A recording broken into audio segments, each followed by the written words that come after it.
My name is Truya. It's T-S-R-U-Y-A, if you were wondering.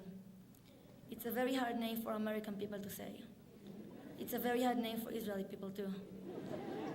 Anyway, my name is Truya, and I'm 14 years old. I live on a kibbutz. Yes, a real kibbutz.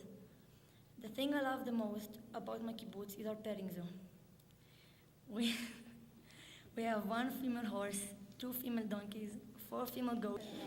We have 4 sheep, 2 foxes, guinea pigs, 1 pig, Australian bird, lovebirds, cocktails, hamsters, bunnies, ducks, turkeys, chickens, mice, a turtle, 3 cats, 1 dog, and 6 kids, and 1 worker.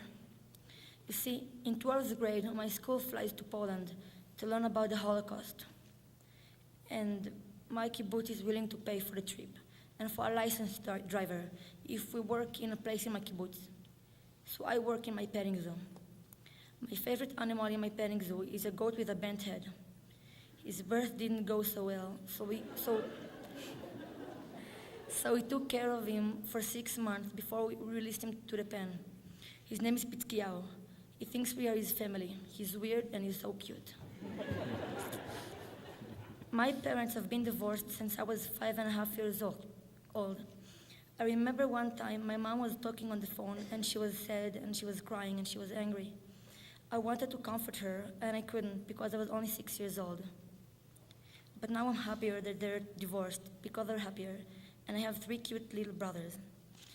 I have now 5 brothers and 1 sister.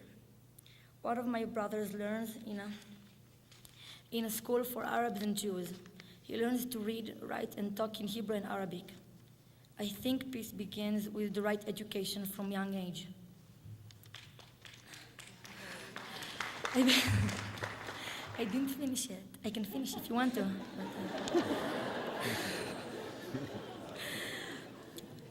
I believe that during life we become less and less human to protect ourselves from hurts. It doesn't have to be big hurts. It can also be simple ones, like a night butterfly that dies on the floor of your bedroom, or a stray cat meowing for food, or a little kid who can't find his mom and dad.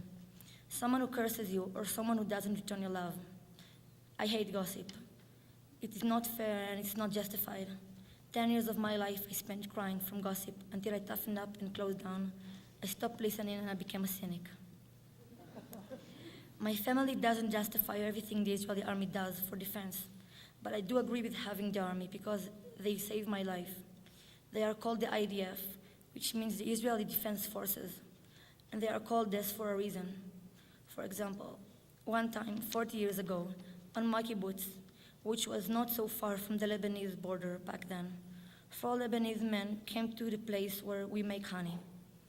They killed 3 or 4 women. 1 was pregnant and 1 was only 16 years old.